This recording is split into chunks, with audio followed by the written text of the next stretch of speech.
Welcome to the Improvtoons. These are my cats, Sydney and Pride. We're going to go over a long-form format called the Rhonde, or the circle. Here we go. Let's talk about the Rhonde. It's going to be a very quick episode because the Rhonde is pretty easy to explain and it's a very simple concept. A lot of good formats are like that, okay? Now what happens is you're going to do, it's called the Rhonde because it means the circle, and that's going to make more sense as we move along. So Orange and Pink are going to step forward, do a two-person scene. They're going to set up a character's wants. It's going to go about 2 or 3 minutes. It depends on how long your team wants to go. You get to decide that as a team. So then Orange steps, that scene is edited. Orange steps back and Pink and Blue step forward and they do a two-person scene. Pink stays the same person. Now you'll notice a trend that one person will stay there to be in the next scene. That person's character always stays the same throughout the entire show. You're playing one character through the entire show. So build a character that you want to play that you'll have fun playing. Okay, so then Pink will step back and Blue and Gray will do a scene.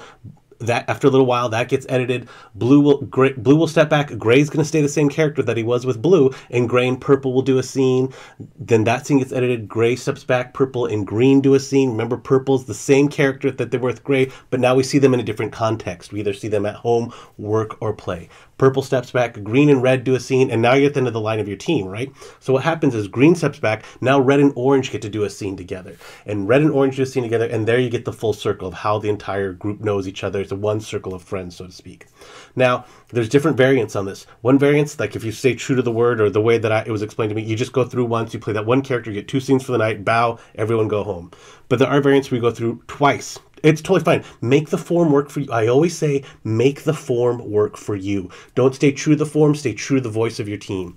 My favorite variant is to go through it a bunch of times. As many times as your team wants to that night, go through and maybe do like really quick edits. Maybe only see one character for a brief second or one dynamic for a brief second. Do that. What really helps this form is character work. Very strong character work. Strong points of view, strong wants, status games, physicalities, voices, very distinct characters really makes this game fun because you wonder, how do these characters all know each other? Big, bold choices and characters help a lot. Also, being aware of the locations, because the location ends up becoming a very strong tool to explain later scenes, explain where we are. You could all be in the same location. You could all be in the same castle, whatever it is. It's up to you. The elevated way to perform the Rhonde is you make all the characters and locations come together, is that you make the relationship between Pink and Blue becomes evident between the relationship of Green and Red, like somehow they're all related. Like Green is the grandfather to Pink and Red plays the mall Santa, and then you find out that Gray was the boss of the mall Santas and da-da-da. Like you make all the characters relate to one another because the audience can be very impressed of like, it's not just a bunch of scenes that get thrown out on stage. That's not as impressive as creating a cohesive story, a cohesive relationship amongst the entire set. Because your general audience, your improv audience member is going to be like, oh, that was interesting, I know what you're doing. But your general audience member is there to see a story because that's what we're told in movies and TV shows generally.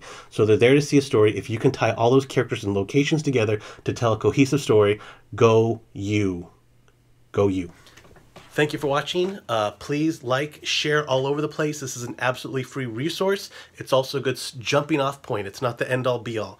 Always make the format work for you. And any instruction like this done by the Improvtoons or an Improv Boost will never be as good as actually hiring a coach to come out, watch what you are doing, and then tweak it and see it and be the third eye that your team needs.